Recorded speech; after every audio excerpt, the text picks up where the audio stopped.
Parte 3. Os Prefeitos. 1. Os Quatro Reinos.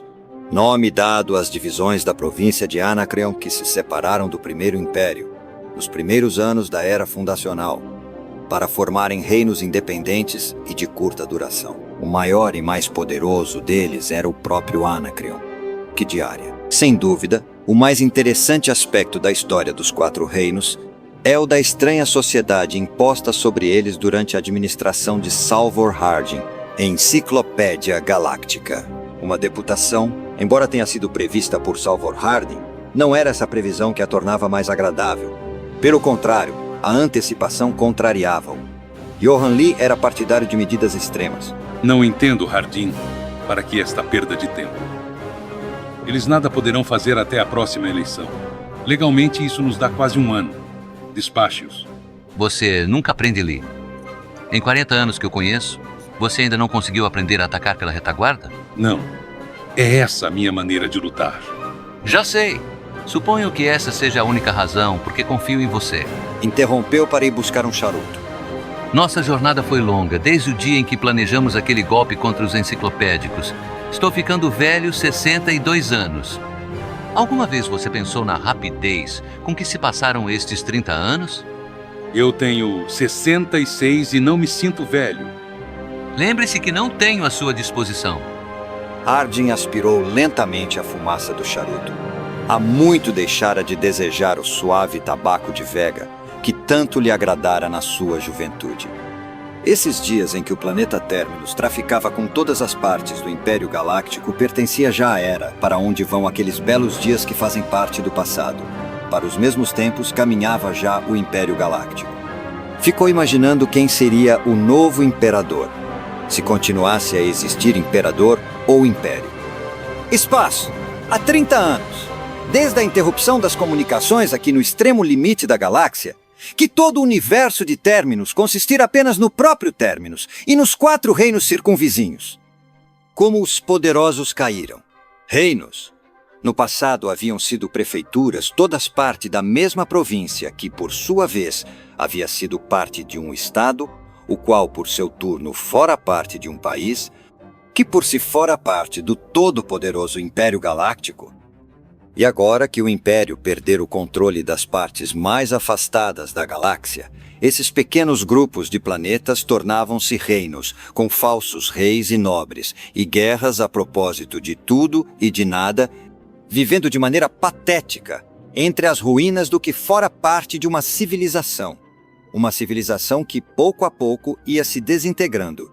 A energia atômica caía no esquecimento. A ciência confundida com a mitologia, até que surge a Fundação. A Fundação que Harry Seldon havia estabelecido em Terminus para esse fim. Lee estava à janela, e a sua voz truncou o silêncio de Hardin. Aí vem eles. Os cachorrinhos, num automóvel último modelo. Deu alguns passos incertos pela sala, dirigiu-se à porta e olhou para Hardin. Hardin sorriu e mandou-os sentar-se. Já dei ordens para que fossem trazidos aqui em cima. Pra cá. Pra quê? Você lhes dá demasiada importância. Por que dar importância a todas as formalidades de uma audiência oficial? Estou ficando velho demais para toda essa burocracia. Além disso, a adulação apresenta-se vantajosa quando se trata de jovens, especialmente se não existem compromissos. Sente-se, Lee, e dê-me o seu apoio moral. Vou precisar dele contra este jovem Cermak. Esse Cermak é perigoso. Tem os seus partidários, Hardin. Não o menospreze. Isso é coisa que nunca fiz. Menosprezar um inimigo. Prenda-o. Pode acusá-lo de qualquer coisa. Hardin não tomou conhecimento do último conselho. Ei-los Lee. Em resposta ao sinal, a porta abriu-se. Entraram um a um. A deputação compunha-se de 4 e Hardin indicou-lhes as cadeiras dispostas em semicírculo em frente da sua mesa. Os jovens aguardaram que Hardin falasse. Hardin ofereceu-lhes charutos da caixa que pertencera a Jordi Farah, membro do antigo Conselho Administrativo, nos tempos da enciclopédia. Era ainda um produto do Império, apesar dos charutos serem um produto local.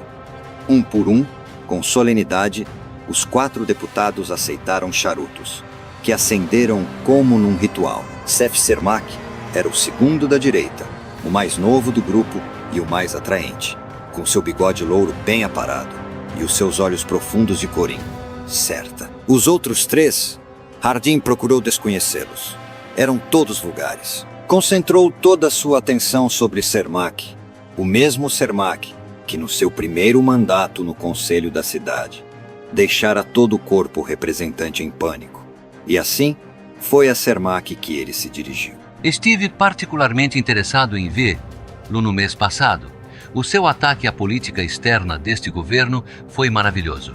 O olhar de Cermak brilhou. O seu interesse muito me honra.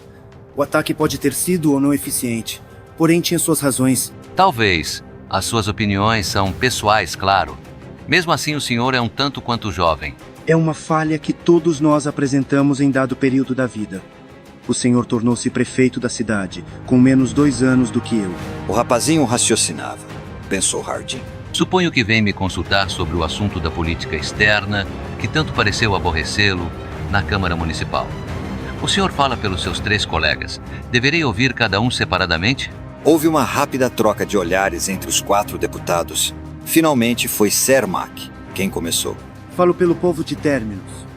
Um povo que atualmente não é sincera e honestamente representado. Pelo conjunto de fantoches a que dão o nome de conselho. Muito bem. Por favor, continue. Indo diretamente ao que interessa, trata-se do seguinte. Nós estamos descontentes. Quer referir-se ao povo com esse nós? Cermak olhou com hostilidade, pressentindo uma armadilha, e respondeu friamente. Quero crer que os meus pontos de vista refletem os da maioria de Terminus. Agradar-lhe essa definição? Uma afirmação dessas necessita de provas. Mas, por favor, prossiga. Estão descontentes? Sim, descontentes com a política que vem há 30 anos.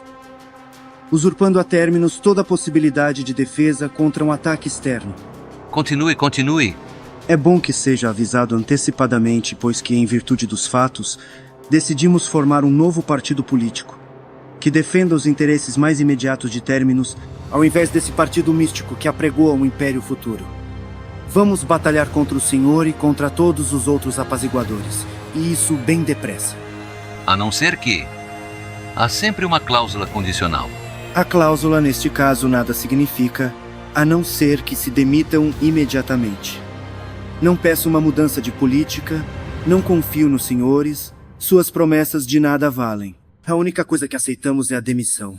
Sim, senhor. É esse então o ultimato. É gentil de sua parte me avisarem. Todavia vou ignorar o aviso. Não o tome como um simples aviso, mas sim como uma declaração de princípios e de ação. O novo partido já está formado e iniciará amanhã suas atividades oficiais. Não existe limite e nem o desejo para a contemporização e, para falar com franqueza, foi unicamente por reconhecermos os seus serviços para com a nossa cidade que decidimos dar-lhe esta saída. Jamais pensei que o senhor aceitasse. Contudo, queira tranquilizar minha consciência. A próxima eleição será uma maneira muito mais eficaz de forçá-los a pedir demissão. Levantou-se, e os outros o imitaram. Hardin ergueu o braço. Um momento. Sentem-se. Seth Cermak voltou a sentar-se, e Hardin, sorrindo por trás de uma máscara de seriedade, adivinhou que o outro esperava desesperadamente uma contraproposta. Explique-se com fidelidade. Qual a alteração que desejam na nossa política externa? Desejam que ataquemos imediatamente os 4 reinos. Não sugerimos nada desse gênero. A nossa proposta tende somente ao cessar de todo o apaziguamento. Toda a sua administração política predominante foi a de auxílio científico aos reinos. Oferecer-lhes a energia atômica ajudou a reconstrução de geradores por todos os territórios. Criou clínicas médicas, laboratórios de produtos químicos e fábricas. Quais são então as suas objeções? Tudo isso foi feito para que eles não nos atacassem. Com essas ofertas foi comprando-os. É um caso de chantagem, e Terminus está quase sucumbido, com o resultado de estarmos agora à mercê desses bárbaros. Como? Porque lhes deu poder, armas, chegou ao ponto de lhes reparar as naves, de modo que eles se encontram hoje muito mais fortes do que o eram há 30 anos. As suas exigências aumentam diariamente, e com as armas que possuem, satisfarão de uma vez por todas essas exigências, dominando Terminus pela força. Não é assim que a chantagem chega ao fim? Hardin observava com um interesse, quase mórbido, o pequeno bigode louro de Cermak. O outro sentia-se seguro de si, ou jamais falaria tanto. Não restava dúvida que suas afirmações refletiam as de uma grande parte da população. Sua voz não traiu seus pensamentos, e foi quase negligentemente que Hardin inquiriu. Terminou? No momento, é tudo. Já reparou numa frase emoldurada que se encontra na parede por trás de mim? Então leia. A violência é o último refúgio dos incompetentes. Essa é uma filosofia de velhos. Apliquei-a quando tinha sua idade, meu caro conselheiro, e com êxito. Por esse tempo o senhor ainda não havia nascido, mas é possível que tenham lhe ensinado na escola. Quando Harry Seldon estabeleceu a fundação, foi com a ostensiva finalidade de produzir uma grande enciclopédia. E durante 50 anos fizemos tudo isso antes de conseguirmos descobrir o que ele na verdade almejava. Nessa época, já era tarde demais. Quando as comunicações com as regiões mais centrais do Império foram cortadas, descobrimos-nos no mundo de cientistas, concentrado numa única cidade sem possuir indústrias e cercados por reinos recém-formados e hostes, em grande parte bárbaros.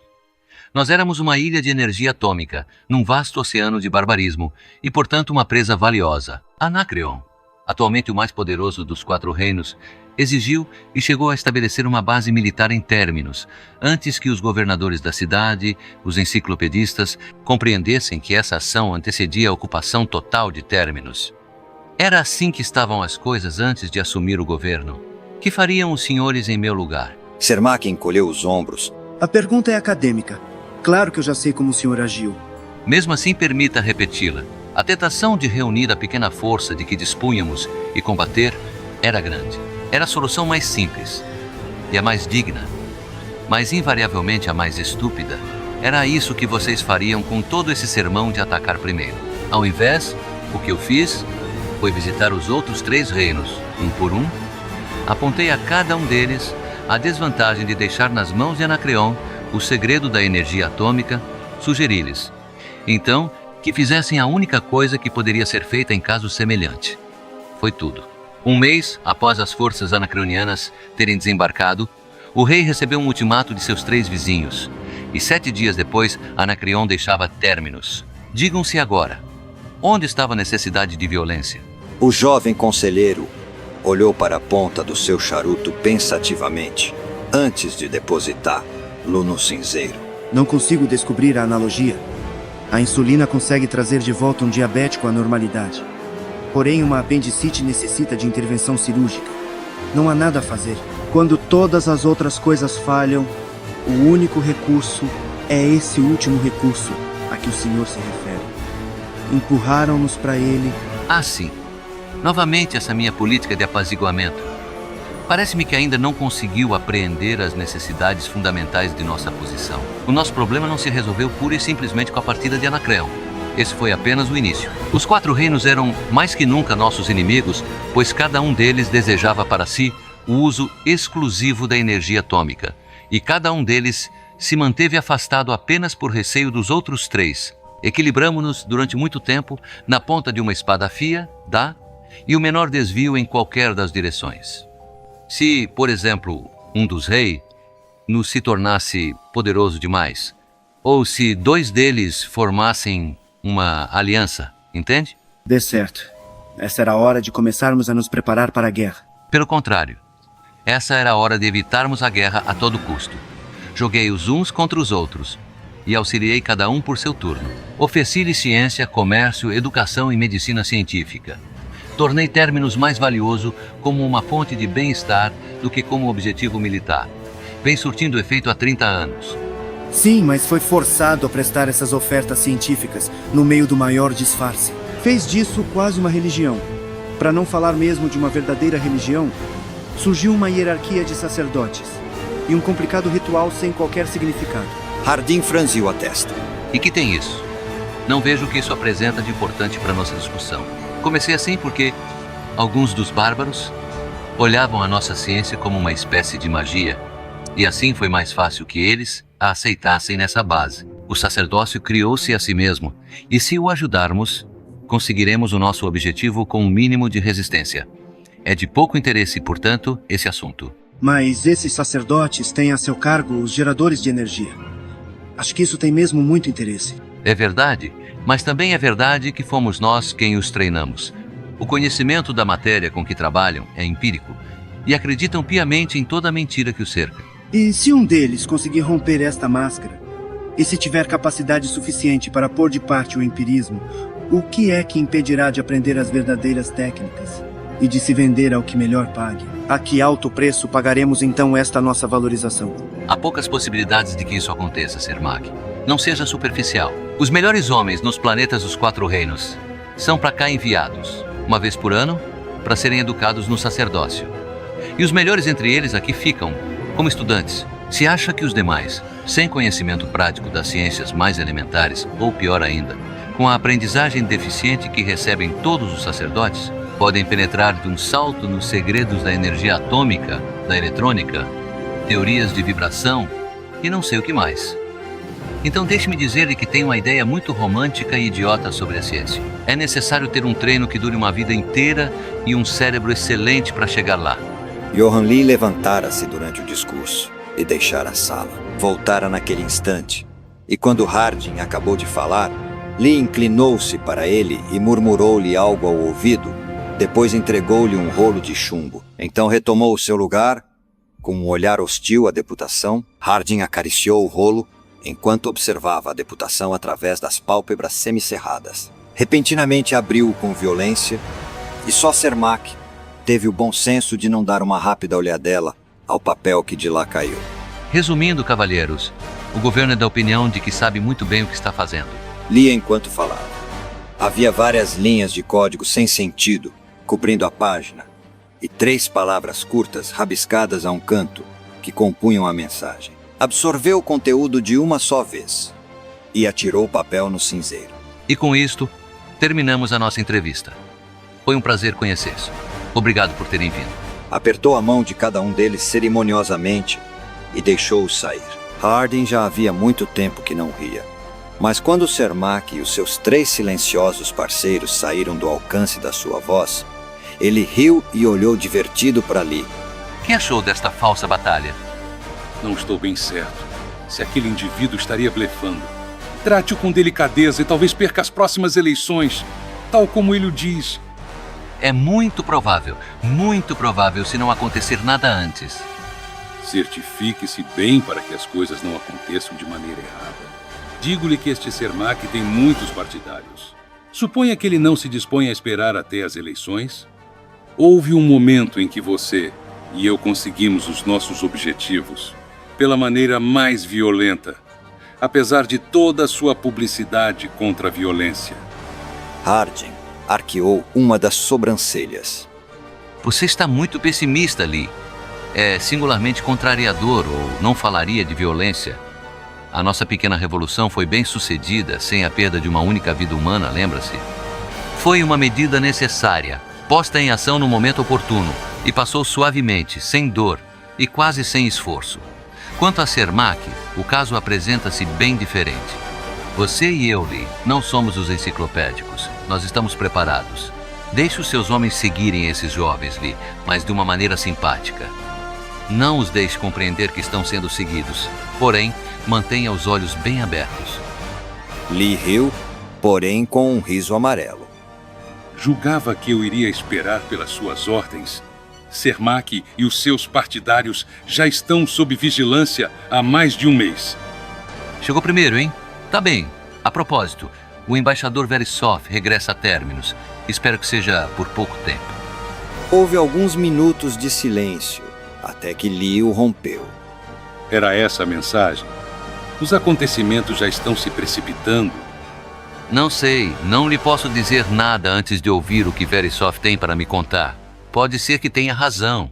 Bem analisadas as coisas, deve acontecer antes das eleições.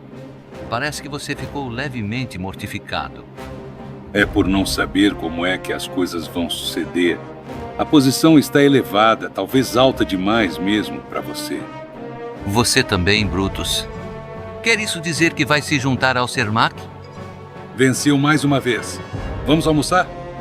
Havia muitas sátiras atribuídas a Harding, sátiro conhecidíssimo, muitas das quais apócrifas. Afirma-se, no entanto, que em certa ocasião disse: dá resultado ser sincero, especialmente se você tem a reputação de um homem sutil.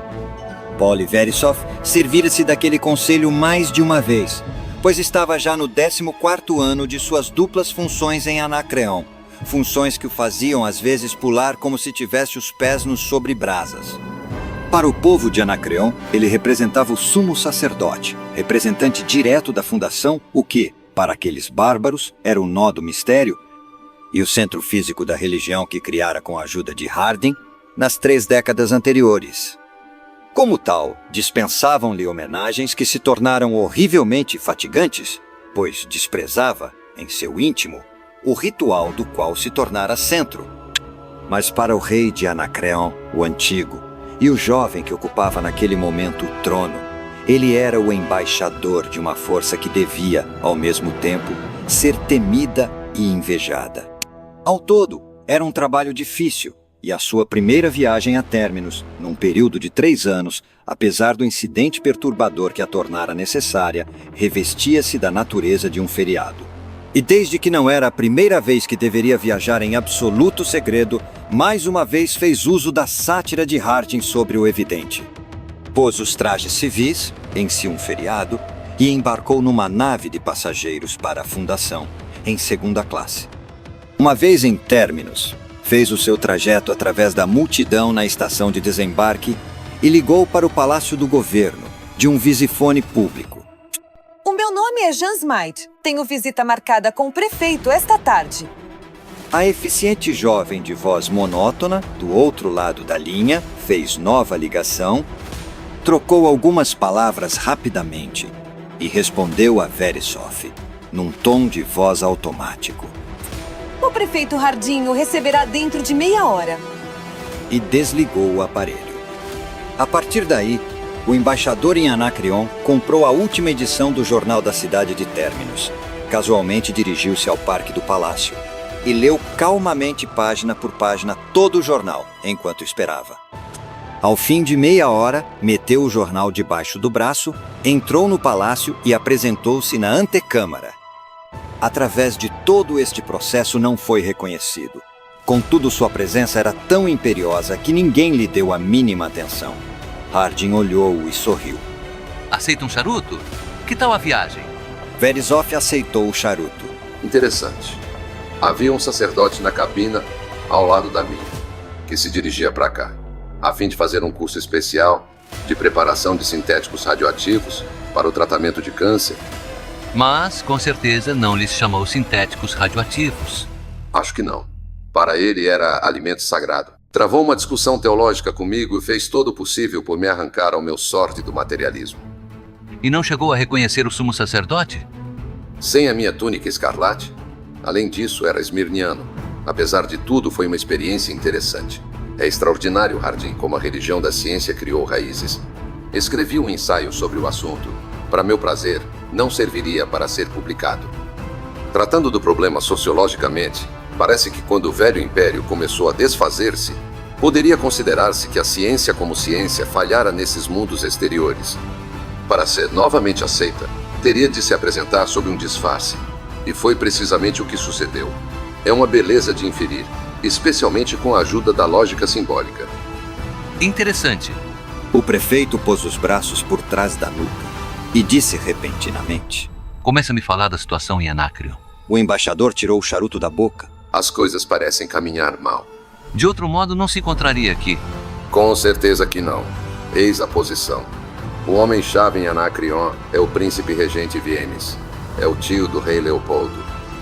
Bem sei, porém Leopoldo atingirá a maioridade no ano que vem, segundo me consta. Fará 16 anos em fevereiro próximo, penso. Sim. Se estiver vivo, o pai do rei morreu em circunstâncias muito suspeitas. Um dardo no peito durante uma caçada. Pensaram que foi um acidente.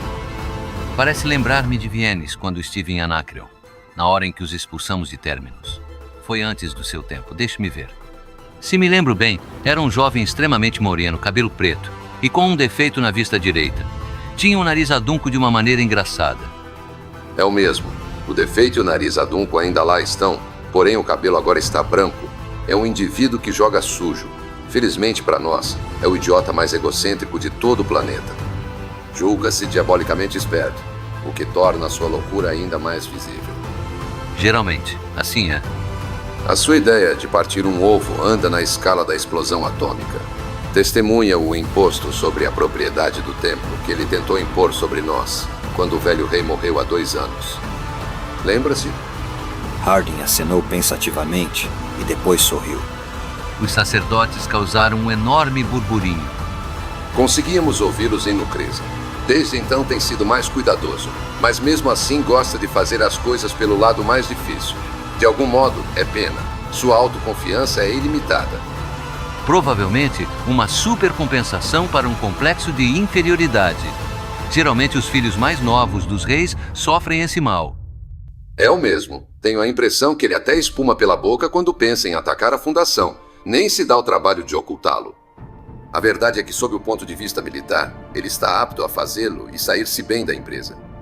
O velho rei criou uma esplêndida marinha, e o próprio Viennes não dormiu nesses últimos 2 anos. A princípio, o imposto sobre o templo destinava-se a aumentar o armamento, e como isso não deu resultado, já por 2 vezes aumentou o imposto de renda. E não há revolta?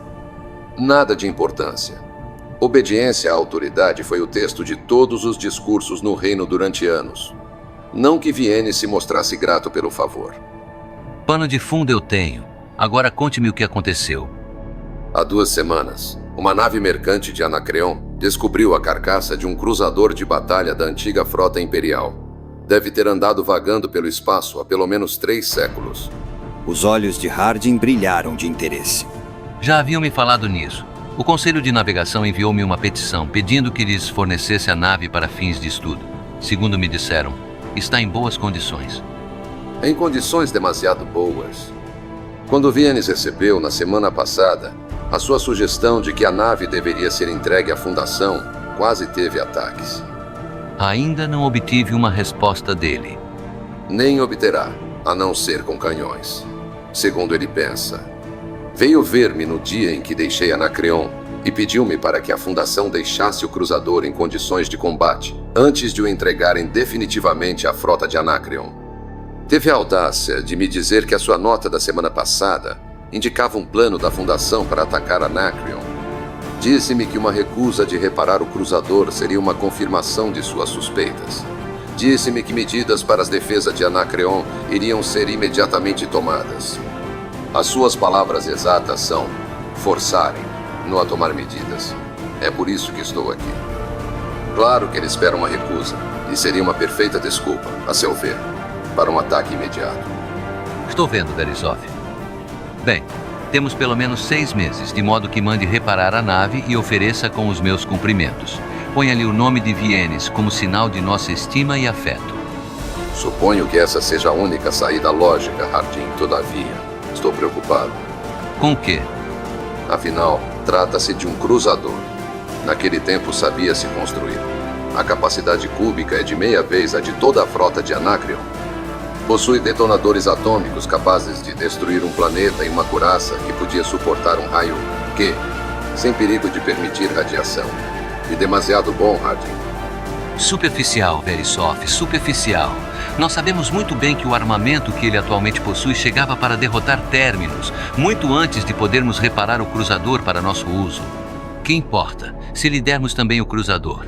Sabe muito bem que nunca chegaremos a uma guerra. Suponho que sim, mas Harding... Então, por que para? Continue. Escute. Isto já não é bem da minha alçada, mas, enfim, tenho lido o jornal e... Colocou o jornal sobre a mesa e indicou a primeira página. Que vem a ser isto? Harding leu em voz alta. Um grupo de conselheiros forma um novo partido político. É o que diz. Mas o que há por trás de tudo isso? O senhor está muito mais em contato com assuntos internos do que eu. Mas, aqui nesse artigo, atacam-no de todas as maneiras menos com a violência física. São fortes. Bastante. Possivelmente passarão a controlar o Conselho depois das próximas eleições. Não antes. Há outros métodos de conseguir controle, além das eleições. Confunde-nos com Viennes? Não, mas a reparação da nave levará meses e a única coisa certa depois de feita a entrega é um ataque. A nossa seção será tomada como sinal de fraqueza e a adição do cruzador à frota de Anacreon dobrará sua força. Ele vai atacar, tão certo como eu ser sumo sacerdote. Por que dar mais oportunidades? Ou revela o plano da campanha ao Conselho, ou força Anacreon imediatamente à capitulação. Usar de força a esta altura, antes de surgir a crise, é a única coisa que não devo fazer. Existem Harry Seldon e o plano. Verisov hesitou e depois murmurou. Tem então certeza de que existe um plano? Não há nenhuma dúvida. Eu estava presente por ocasião da abertura do cofre e a gravação de Seldon revelou. Não é a isso que eu me refiro, Hardin. Contudo, não consigo perceber como é que se pode catalogar a história com uma antecipação de 1000 anos. Talvez Harry Seldon tivesse exagerado. E perante o sorriso sarcástico de Hardin, continuou. Você sabe muito bem que a psicologia não é o meu forte. Exatamente. Não é de nenhum de nós. É verdade que eu recebi um certo estudo, embora elementar na minha juventude, o suficiente para saber do que é capaz a psicologia, ainda que não saiba explorar todas as suas possibilidades. Não há dúvida de que Seldon fez mesmo o que programou fazer.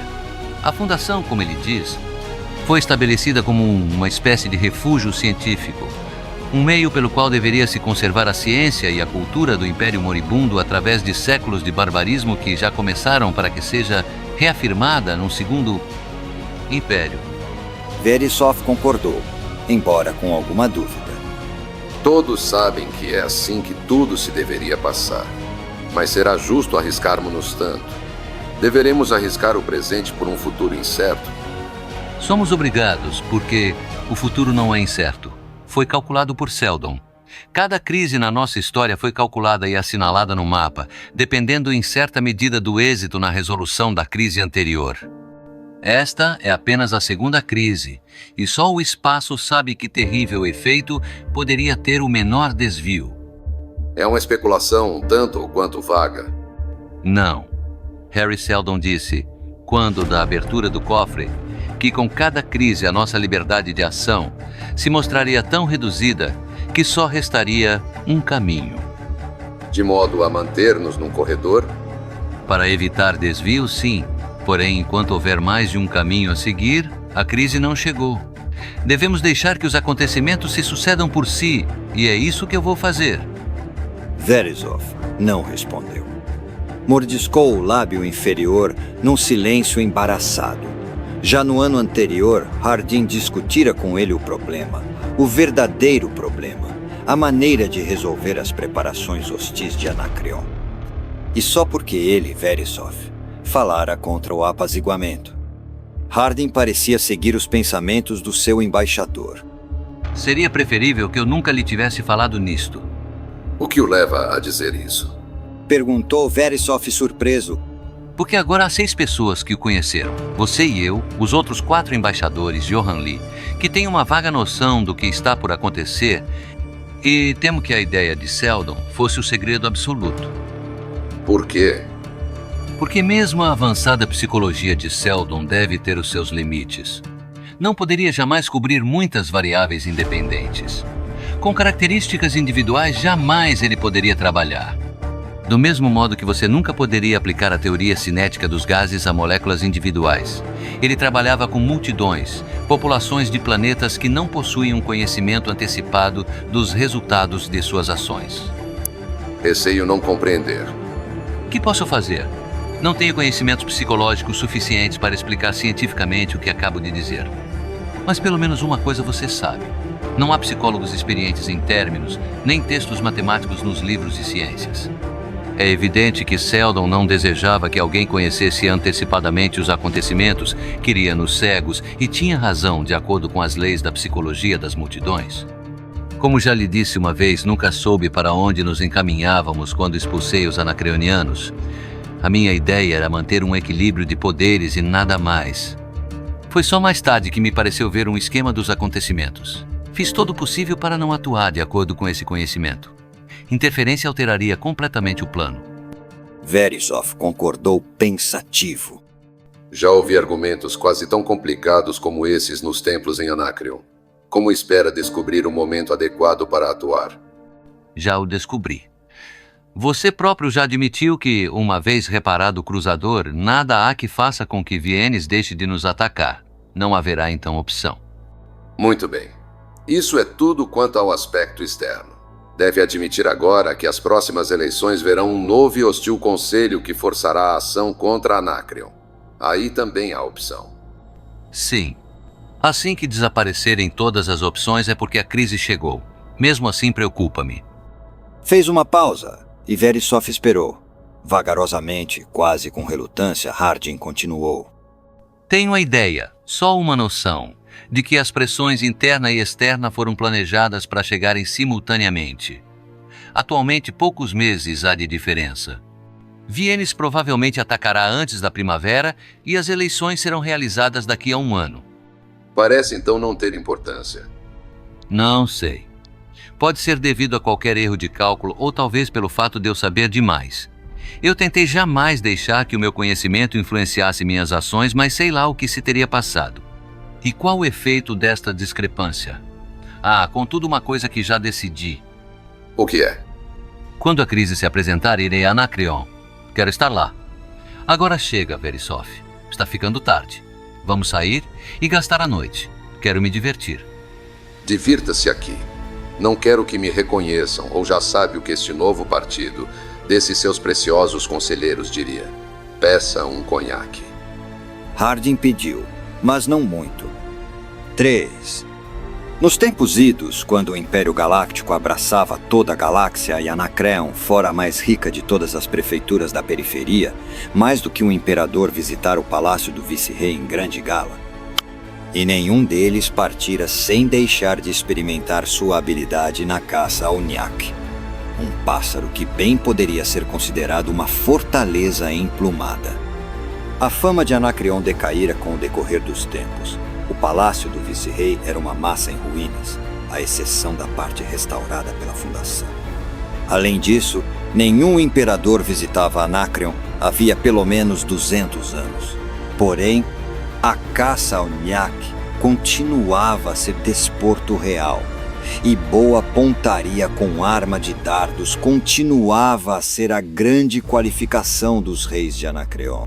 Leopoldo Miro, rei de Anacreon, como falsamente se intitulava, senhor dos domínios externos, apesar de não ter ainda 16 anos, já havia provado sua habilidade.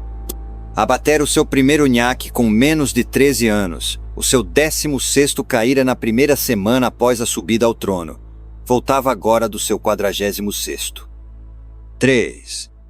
Nos tempos idos, quando o Império Galáctico abraçava toda a galáxia e Anacreon fora a mais rica de todas as prefeituras da periferia, mais do que um imperador visitar o palácio do vice-rei em grande gala.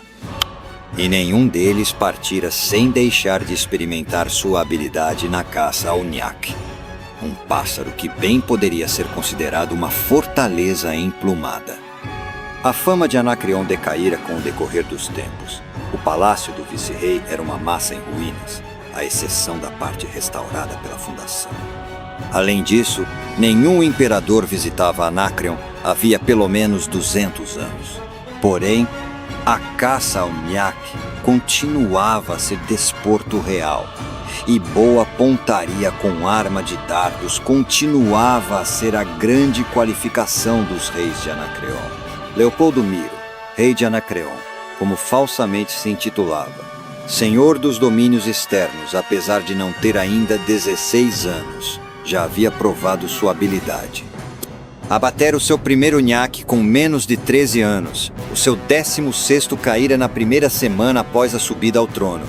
Voltava agora do seu 46º. Serão 50 antes de atingir a maioridade, querem apostar? Mas cortesãos não fazem apostas quanto à habilidade do rei. Há sempre o perigo mortal de se ganhar. Como ninguém topasse, o rei foi mudar de roupa, exultante. Leopoldo. O rei parou ao som da única voz que o faria parar. Virou-se de má vontade. Vienes achava-se à entrada do seu quarto e olhava furioso seu sobrinho. Mande-os embora! Livre-se deles! O rei fez um sinal e os 2 camareiros curvaram-se e voltaram a descer as escadas. Leopoldo entrou no quarto do tio. Vienes observou atentamente o traje de caça do sobrinho. Logo você deverá atender assuntos mais importantes do que a caça ao nhaque.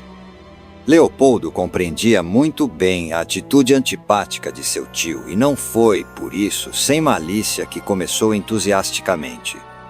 Devia ter ido conosco hoje, tio. Conseguimos descobrir um dos selvagens de Samia que era um autêntico monstro, verdadeiramente desportivo. Perseguimos-lo durante 2 horas dentro de uma área de 120 quilômetros. Pus-me do lado do sul e fez todos os movimentos como se cavalgasse ainda o aerociclo e atirei-me em mergulho. Apanhei-o debaixo da asa esquerda, o que o enraiveceu. Esperei que ele voltasse a mergulhar, e quando fez, estava a curta distância, e então... Leopoldo. Bom, apanhei-o. Estou certo disso. Quer ouvir-me agora? O rei encolheu os ombros e apanhou uma castanha de lera que comeu. Carrancudo, não se atrevia a encarar o tio. Vienes começou sem qualquer preâmbulo. Visitei hoje a nave. Que nave? Há só uma nave. A nave. A que a Fundação está reparando para nossa frota.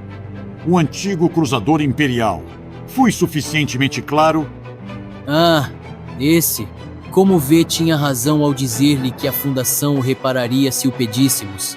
É exagero essa sua história de eles pretenderem nos atacar, se o quisessem para que reparariam a nave.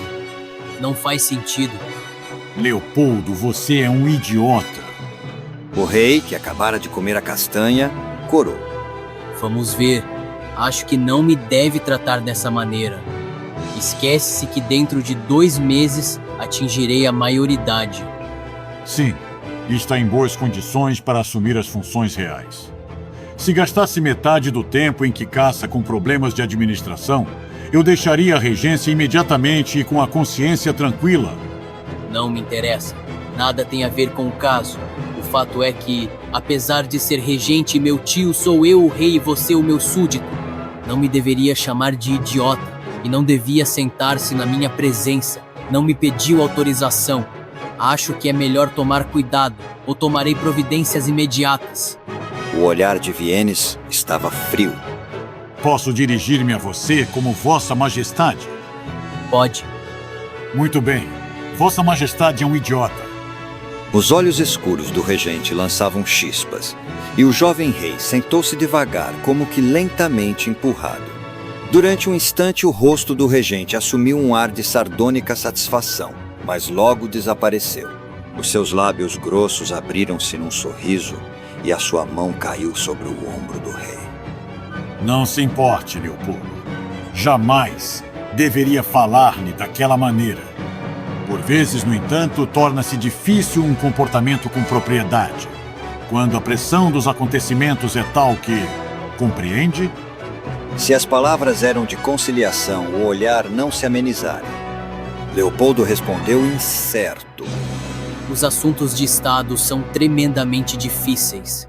Pensou, não sem apreensão, se iria ouvir um sermão de pormenores sem significado sobre o comércio do ano com Esmirno, ou a disputa latente sobre os mundos do Corredor Vermelho. Vienes falou-lhe outra vez. Meu rapaz, pensei dizer-lhe isto mais cedo e talvez o devesse ter feito. Porém sei que o seu espírito jovem se impacienta com os pormenores áridos da diplomacia. Tem toda a razão. Contudo, atingirá a maioridade dentro de 2 meses. Além disso, na época difícil que vamos atravessar, você tomará uma parte ativa. Daqui por diante será o rei. De novo, Leopoldo concordou, porém sua expressão era de total incompreensão. Vai haver guerra, Leopoldo. Guerra?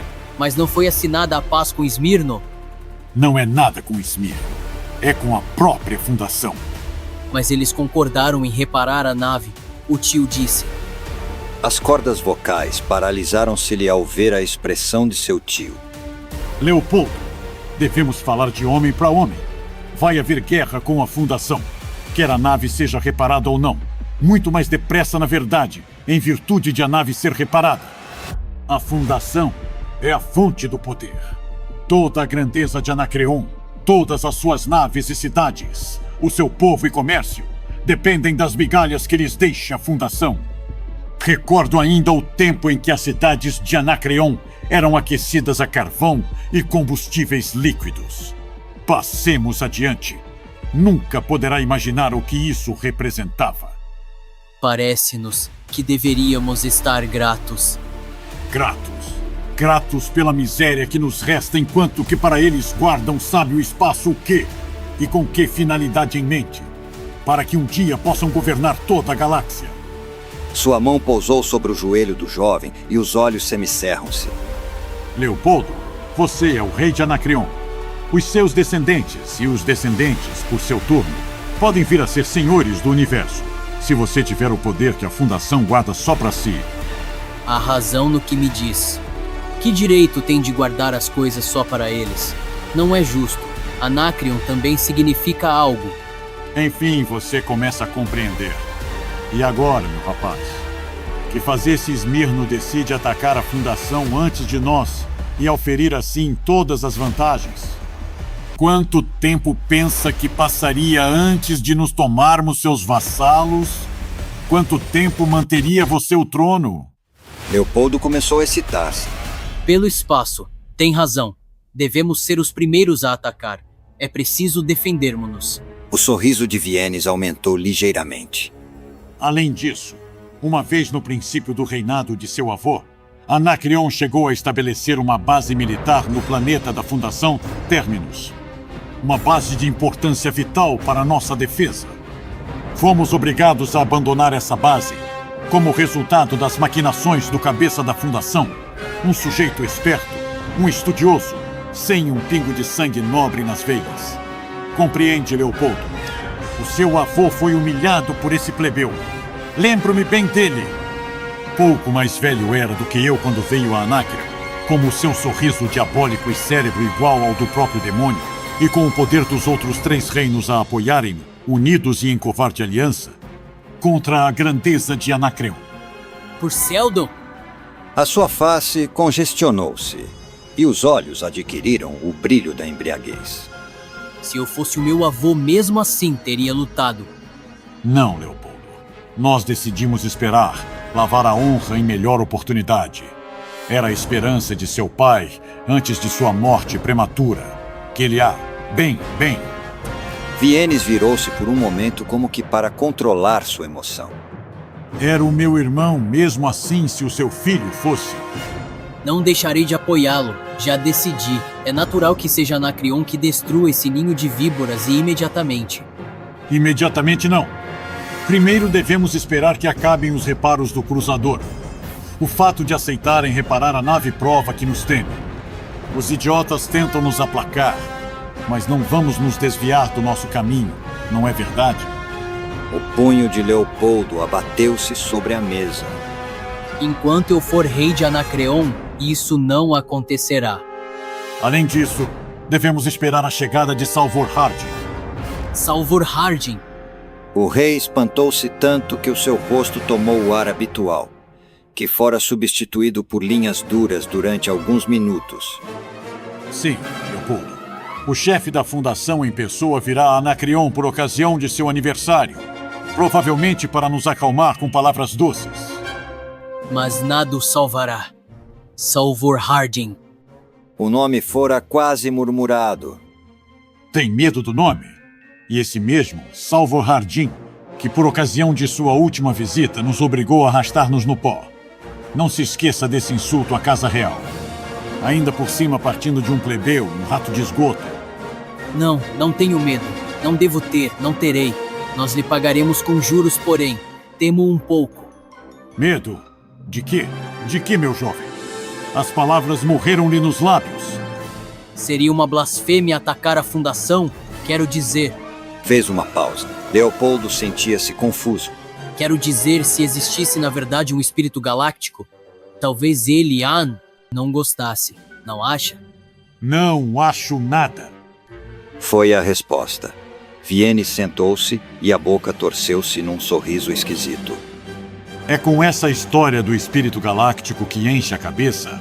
É o que faz educar-lo com liberalidade. Vejo que tem dado ouvidos a Verisov. Explicou-me bastante. Acerca do espírito galáctico? Sim. Minha imberbe criança. Verisov ainda acredita nessa fantochada menos do que eu. E eu não lhe dou qualquer crédito. Quantas vezes já lhe inculcaram essas idiotices? E quantas vezes já lhe disseram que tudo isso não são mais do que idiotices? Eu sei, porém, Verisov afirma. Quero que o Verisov seja excomungado. É disparate. Houve um curto silêncio de rebeldia, até que Leopoldo se recompôs. Todos acreditam nesses disparates. No entanto, quero dizer, a respeito do profeta Harry Seldon, e como ele fez da Fundação uma divulgadora de suas ordens, para que num dia muito remoto haja um regresso ao paraíso terrestre. E como quem desobedece aos seus mandamentos será destruído por toda a eternidade. Acreditam. Já presidi aos festivais e sei que acreditam.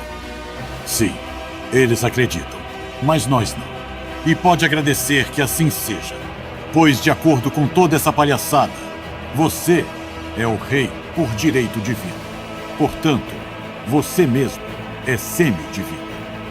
Muito a propósito, elimine todas as possibilidades de revolta e assegure cega obediência em tudo. Eis a razão por que deve tomar parte ativa a ordenar a guerra contra a Fundação. Eu sou apenas regente bastante humano. Você é o rei e para eles um semideus. Suponho que na realidade não o sou. Na realidade, não o é. Mas é para todos menos para a Fundação. Compreende? Para todos menos os da Fundação. Uma vez que eles forem destruídos, quem o poderá negar? Pense nisso.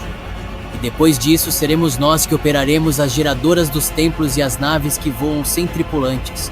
E o alimento sagrado que cura o câncer e todo o resto. Verisov disse-me que os únicos que poderiam fazê-lo seriam os que fossem abençoados pelo Espírito. Verisov disse: fique comigo, Leopoldo, e não se preocupe com eles. Juntos reconstruiremos um império, não unicamente o reino de Anacreon, mas outro que compreende os bilhões de sóis da galáxia. Não será isso melhor do que todo esse palavreado sobre o paraíso terrestre? Sim. Verisov, pode prometer-lhe mais? Não.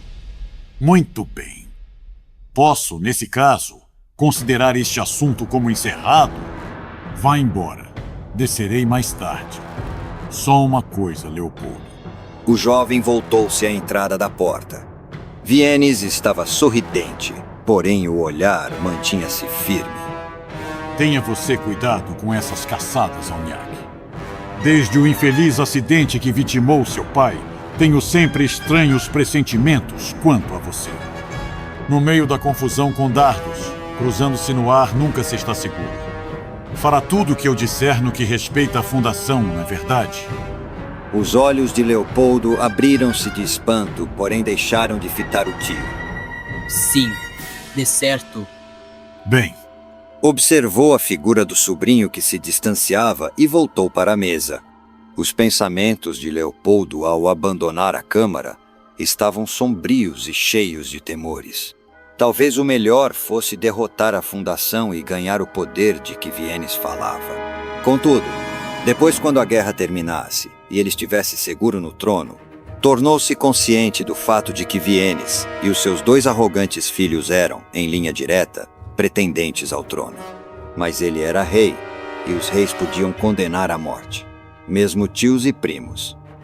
A seguir a Cermak, Lewis Bort era o mais ativo na colheita de elementos dissidentes que se fundiam agora no barulhento Partido de Ação.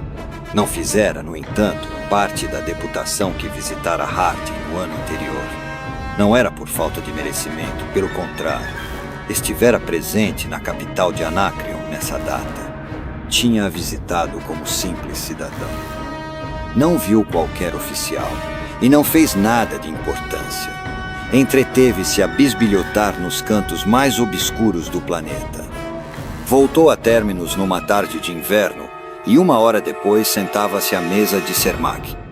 Suas primeiras palavras não foram calculadas para melhorar a atmosfera de unir a reunião, já consideravelmente deprimida pelo anoitecer. Temo que a nossa opinião se defina em fraseologia melodramática como uma causa perdida. Acha que sim? Já ultrapassou tudo o que se possa pensar, Cermak. Não há espaço para qualquer outra opinião. Os armamentos? Iniciou do Corvalto, um tanto ou quanto oficioso. Porém, Bort interrompeu. Esqueça isso. É uma história antiga. Refiro-me ao povo. Admito que a minha ideia inicial tenha sido a de tentarmos fomentar uma revolta no palácio e de instalar como rei alguém mais favorável à fundação. Era uma boa ideia, e ainda o é. A única coisa que falha é a impossibilidade de concretizá-la. O grande Salvor Hardin fez tudo para isso. Apresente-nos todos os pormenores. Pormenores. Não há pormenores a serem apresentados. Pensam que é assim simples? Trata-se de toda a situação política de Anacreon e de toda a religião estabelecida pela fundação. Dá resultado. É necessário ver-se para se poder acreditar. Tudo que aqui se pode ver é um enorme colégio devotado à preparação de sacerdotes e, de vez em quando, no canto obscuro da cidade, um espetáculo especialmente preparado para os fiéis que vêm em romaria. Sobre nós não tem qualquer espécie de efeito, mas em Anacreon. Lentark cofiou a barba bem cuidada e pigarreou. Que espécie de religião é? Hardin sempre disse que tudo isso não passava de uma diversão criada para que a nossa ciência fosse aceita sem grandes complicações. Lembra-se, Cermak, do que ele nos disse no dia. As explicações de Hardin não têm qualquer valor objetivo, mas diz-nos que espécie de religião é, Bort. Etnicamente é perfeita. Pouco varia das muitas filosofias do antigo império, altos padrões de moralidade e tudo mais. Desse ponto de vista, nada há a criticar-se. A religião é uma das grandes influências civilizadoras da história, e nesse aspecto aceita-se perfeitamente. Tudo isso nós sabemos. Entre diretamente no que interessa. A religião que a Fundação criou e ajudou foi concebida em linhas estritamente autoritárias. O sacerdócio tem todo o controle dos instrumentos científicos que oferecemos a Anacreon, porém só aprenderam a utilização desses mesmos instrumentos de uma forma empírica. Acreditam piamente nessa religião e no valor espiritual do poder que controlam. Por exemplo, há aproximadamente 2 meses, um idiota qualquer resolveu mexer na geradora instalada no templo de Tessaki, uma das maiores. Claro que fez com que explodissem uns 5 quarteirões. Foi considerado uma vingança divina, mesmo pelo sacerdote. Recordo-me. Os jornais trouxeram uma reportagem da história. Não sei a que ponto quer chegar. Então ouça. O sacerdócio forma uma hierarquia, no cume da qual se encontra o rei. Este é considerado uma espécie de deus menor. É monarca absoluto, por direito divino, e o povo, e mesmo os sacerdotes, acreditam que assim seja. Não se pode derrubar um rei assim. Estão vendo? Só um momento. O que queria dizer com essa observação? De ser Hardin o causador de tudo? Onde é que ele entra na história? Bort olhou com amargura o seu interlocutor. A Fundação tem mantido toda esta ilusão com assiduidade. Demos todo o nosso apoio científico por detrás dessa mentira. Não se dá um único festival que o rei não presida, cercado por uma aura radioativa que lhe banha de luz o corpo, formando uma coroa sobre a cabeça. Quem quer que lhe toque, fica severamente queimado. Pode mover-se de um lado para o outro através da atmosfera em momentos cruciais. Supõe-se que por inspiração do Espírito Divino, pode encher o templo de luz com um simples gesto. Não tem fim os truques que são empregados em seu benefício, e até os sacerdotes acreditam neles, embora eles próprios operem os mecanismos que os desencadeiam.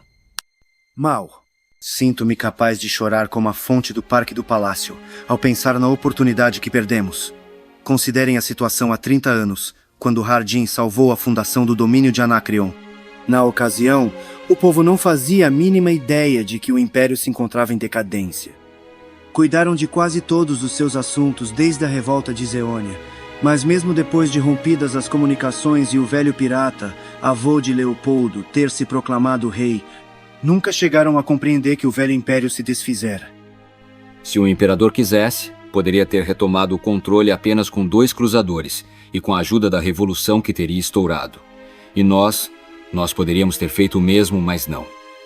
Em vez disso, Hardin estabeleceu a adoração dos monarcas. Pessoalmente, não compreendo. Por quê? O que faz Verisov? Houve tempo em que ele foi um acionista fanático. O que faz ele lá? Também tá cego? Não sei. Para eles é o sumo sacerdote. Pelo que sei, atua como conselheiro técnico dos sacerdotes. Mas é um testa de ferro. Fez silêncio ao redor da mesa e todos olharam para Cermak. O jovem chefe do partido roía nervosamente uma unha. Por fim, disse em voz alta: Não me cheira bem. Mais uma vez olhou para todos os que cercavam a mesa e disse energicamente: Hardin não é nenhum idiota. Pois parece ser. Nunca. Há qualquer coisa que não está correta. Cortar o nosso próprio pescoço tão completa e irremediavelmente requereria uma estupidez sem tamanho. Muito mais do que Hardin poderia jamais possuir se fosse idiota, o que desde já tenho de negar. Por outro lado, a criação de uma religião que não permitisse discórdias internas. Por outro lado, armar Anacreon com todas as armas necessárias a uma guerra. Não consigo vislumbrar nada. Admito que o assunto seja um tanto ou quanto obscuro, porém os fatos falam por si. Que mais podemos pensar? É traição. Está a soldo deles. Também não se trata disso. Todo este negócio é anormal e sem significado. Diga-me, Bort, ouviu falar num cruzador de batalha que a Fundação deve reparar para depois ser usado pela frota de Anacreon? Cruzador de batalha? Um antigo cruzador imperial. Não, mas isso não quer dizer nada. Os portos são santuários completamente vedados ao público. Nunca se ouve dizer nada sobre a armada. Tem escapado rumores. Alguns membros do partido já levantaram a questão no conselho. Hardin nunca o negou. Os seus partidários falaram de difamadores e deixaram a coisa passar em branco. Pode ser que tenha qualquer significado. É da mesma espécie que o resto. Se for verdade, será loucura. Mas não seria jamais pior do que o resto. Suponho que Hardin não tenha em reserva qualquer arma secreta. Isso pode. Tem, sim. Uma enorme caixa de surpresas da qual, no momento oportuno, sairá um diabo que irá assustar o velho Vienes, até a loucura. A Fundação bem pode encomendar a sua alma se estiver lidando com armas secretas. Bem, a questão resume-se nisto. Quanto tempo temos ainda? É uma boa pergunta. Mas não a faça a mim, que não sei como responder-lhe. A imprensa de Anacreon nem sequer menciona o nome da fundação. Nesta altura vem repleta de manifestações que se aproximam. E mais nada. Leopoldo atinge a maioridade na semana que vem. Temos então alguns meses. Pode ser que nos dê tempo. Não dá tempo para nada. Já lhes disse que o rei é como um deus. Supõe talvez que ele tenha de fazer discursos de propaganda para que o povo se excite? Supõe talvez que ele nos tem de acusar de tentativa de agressão e todos os demais truques emocionais? Quando chegar o momento de atacar, Leopoldo dará uma ordem e todo o povo lutará. Só isto. Pode ser que ele dê essa ordem amanhã, pelo que sabemos. E vocês podem encher isso de tabaco e fumá-lo. Todos tentaram falar ao mesmo tempo, e o punho de Cermak abatia-se sobre a mesa, pedindo silêncio, quando a porta abriu e Levi Norast entrou correndo. Subiu as escadas em 2 saltos, deixando atrás de si um rasto de neve. Vejam bem isso! Gritou, atirando um jornal para cima da mesa. Os visores não transmitem outra coisa. O jornal foi aberto e 5 cabeças debruçaram-se sobre ele. Grande espaço! Ele vai a Anacreon! Anacreon! É traição. O Alto deve ter razão.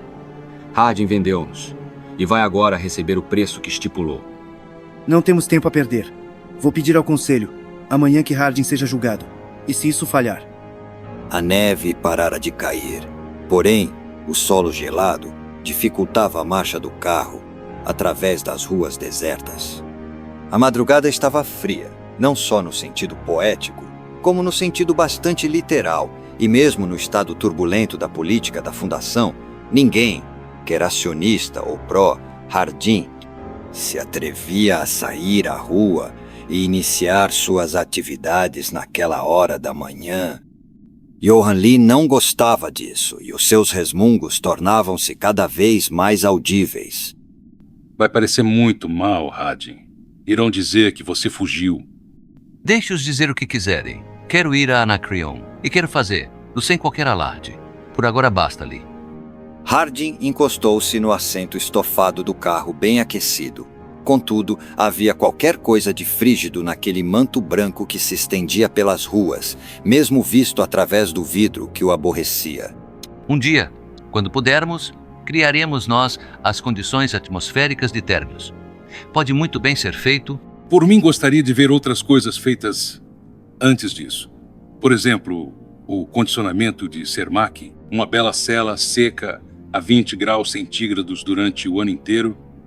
É o que ele está pedindo. A partir daí é que eu realmente passava a ter necessidade de um guarda-costas. E olhou para 2 dos homens de Lee, sentados ao lado do motorista, olhos firmes percorrendo as ruas vazias, mãos nas armas prontas a disparar. Não resta dúvida de que você está querendo começar uma guerra civil. Quero.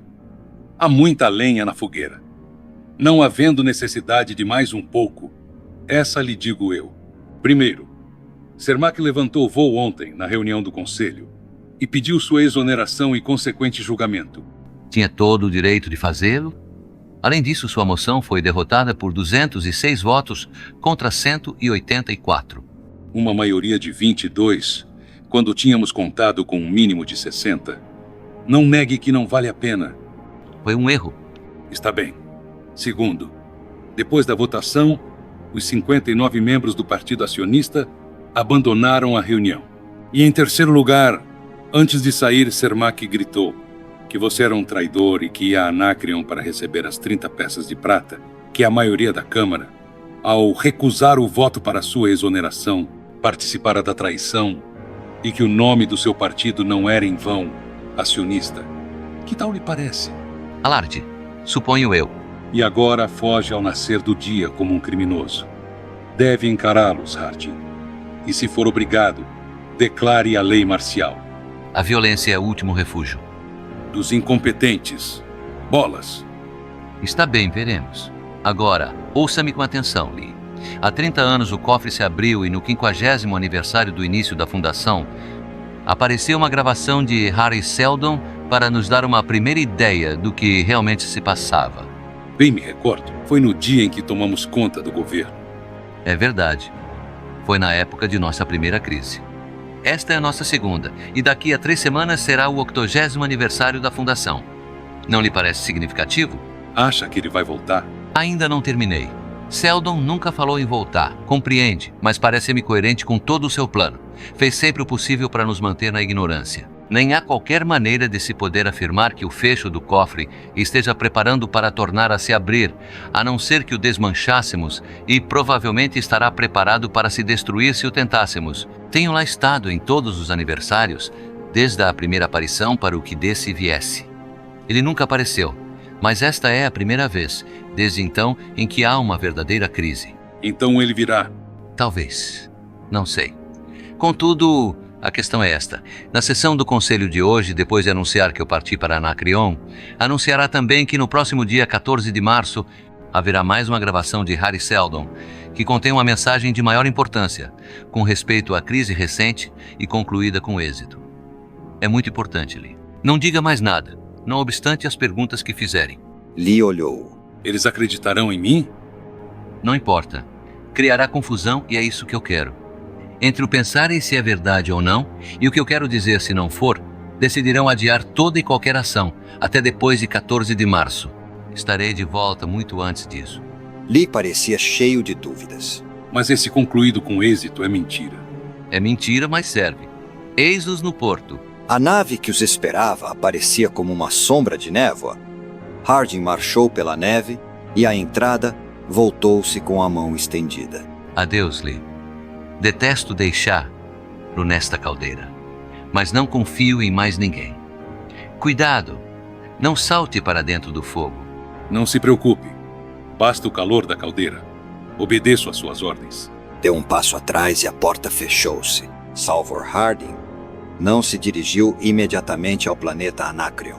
Só chegou na véspera da coroação, tendo visitado 8 dos sistemas estelares principais, parando só o tempo suficiente para conferenciar com os representantes locais da Fundação. A viagem deixou-o opressivo e atônito quanto à vastidão do reino. Era como se fosse nada, um ponto comparado com a vastidão incomensurável do Império Galáctico, do qual fora havia muito, uma parte bem distinta, mas para alguém cujos hábitos de pensamento tivessem sido criados à volta de um único planeta.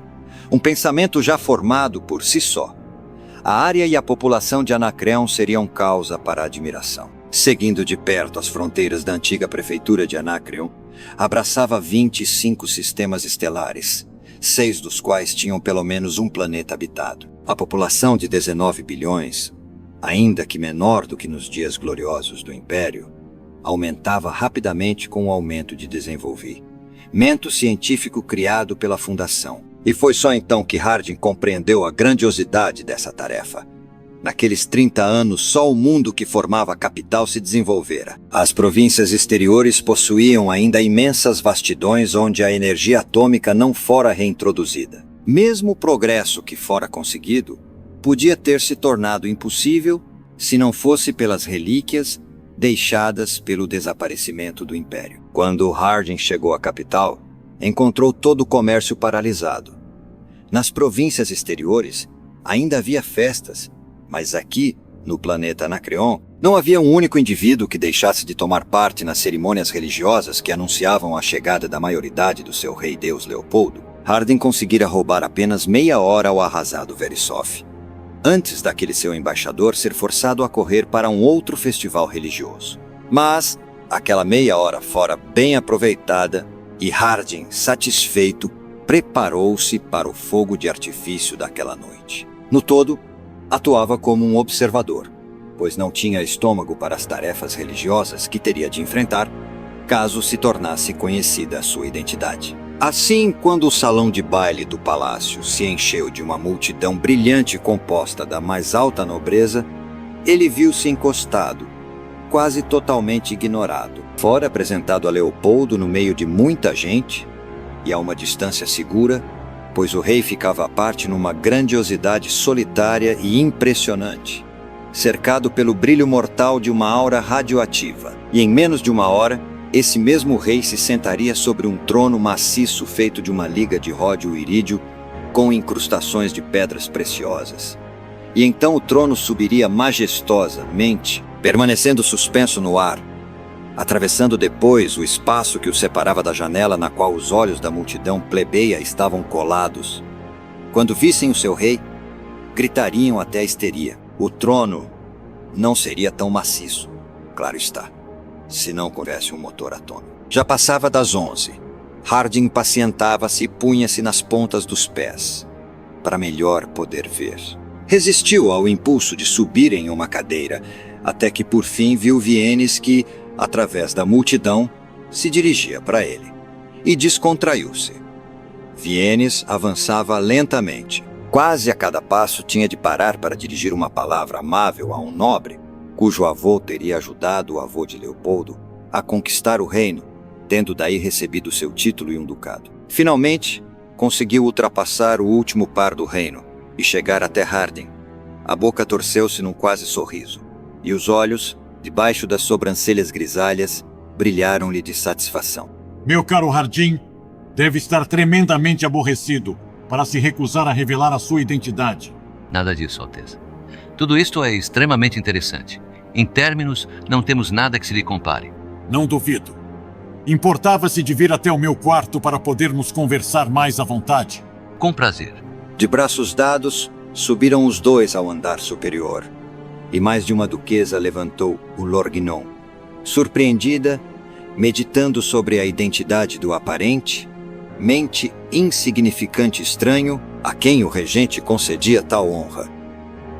Na câmara de Vienes, Harding acomodou-se confortavelmente e aceitou com um murmúrio de gratidão o cálice de licor que o regente lhe ofereceu. Vinho de Locris, Harding. das adecas reais. O genuíno com 200 anos. Foi preparado ainda antes da Revolução de Zeônia. Uma bebida verdadeiramente real, a saúde de Leopoldo I, rei de Anacreon. Beberam. E Vienes acrescentou, aproveitando uma pausa: e dentro de pouco tempo o imperador da periferia, e mais além, quem sabe, talvez a galáxia volte a unir-se um dia. Sem dúvida. Será Anacreon um traço de união? Por que não? Com a ajuda da Fundação, a nossa superioridade científica sobre o resto da periferia seria indiscutível. Harding pôs de parte o cálice vazio e disse: Está bem. À exceção de que a Fundação se comprometeu a auxiliar qualquer nação que lhe peça auxílio científico. Devido aos altos ideais do nosso governo e à grande finalidade moral do nosso fundador, Harry Seldon, não podemos mostrar favoritismo. Não pode ser evitado, Alteza. O sorriso de Vienes aumentou. O espírito galáctico, para usar o rifão popular, ajuda aqueles que por si se ajudam. Acredito sinceramente que a Fundação, de vontade própria, nunca colaboraria. Não quero chegar a tanto. Reparamos para Anacreon o cruzador imperial, apesar da minha administração de navegação o querer para si e para estudos. Para estudo. O regente repetiu aquelas últimas palavras com ironia. Sim, mas não o reparariam se eu não tivesse ameaçado com guerra. Não estou muito certo disso. Eu estou. A ameaça sempre se manteve. E continua a manter-se? Agora é tarde demais para falarmos de ameaças. Vienes lançara um rápido olhar ao relógio sobre a sua mesa. Você, Harding, já esteve uma vez antes em Anacreon, não esteve? Éramos os dois jovens, então. Mesmo assim, já tínhamos maneiras diferentes de ver as coisas. Você é o que se chama um homem de paz, não é verdade? Suponho bem que sim. Pelo menos considero a violência como um meio pouco econômico de atingir um fim. Há sempre melhores substitutos, embora por vezes sejam menos diretos. Já ouvi o seu famoso dito. A violência é o último refúgio dos incompetentes. E, no entanto, não me considero exatamente incompetente. Harding aqueceu com delicadeza e não respondeu. E apesar disso, sempre acreditei na ação direta. Acredito no abrir caminho para determinado objetivo e segui-lo direto. Tenho ganho muito com esse processo e espero lucrar ainda mais. Eu sei. Creio que está abrindo um caminho para você e para os seus descendentes, que conduz diretamente ao trono, considerando a recente e infeliz morte do pai do rei, seu irmão mais velho, e o estado precário de saúde do próprio rei. Não está muito bem de saúde, não é? Vienes acusou o impacto e a sua voz tornou-se mais áspera. Talvez seja aconselhável evitar certos assuntos, Harding. Talvez se considere privilegiado, como prefeito de Terminus, de fazer algumas observações. Mas se é essa a sua ideia, deixe-a de lado. Não me amedronto com palavras. Tem sido minha filosofia que todas as dificuldades desaparecem quando enfrentadas com coragem, e até hoje não dei as costas a nenhuma. Não duvido. A que dificuldade especial se recusa a dar as costas neste momento? A dificuldade de convencer a Fundação a colaborar. A sua política de paz levou-o a cometer sérios erros, simplesmente por ter menosprezado a ousadia do seu adversário. Nem todos têm tanto medo da ação direta como você. Dê-me um exemplo. Você, por exemplo, veio a Anacreon sozinho e veio até a minha câmara sozinho.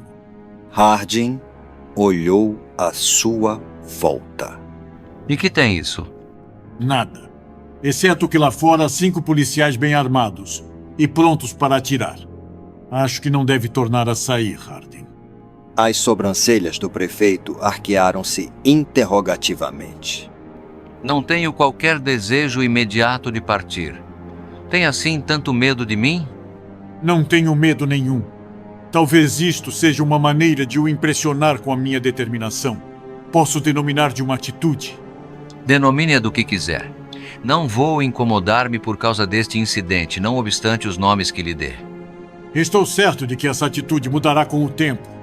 Contudo, ainda há outro erro, Harding, e um erro grave.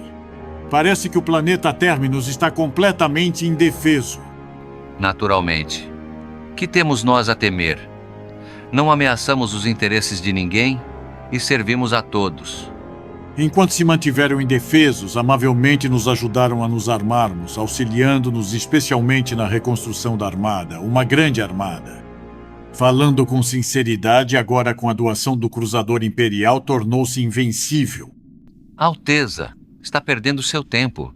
Se quiser declarar guerra e está amavelmente informando-me do fato, quer ter a gentileza de permitir que eu entre em contato com o meu governo imediatamente. Sente-se, Harding. Não estou declarando guerra e você não vai entrar em contato com o seu governo de qualquer forma.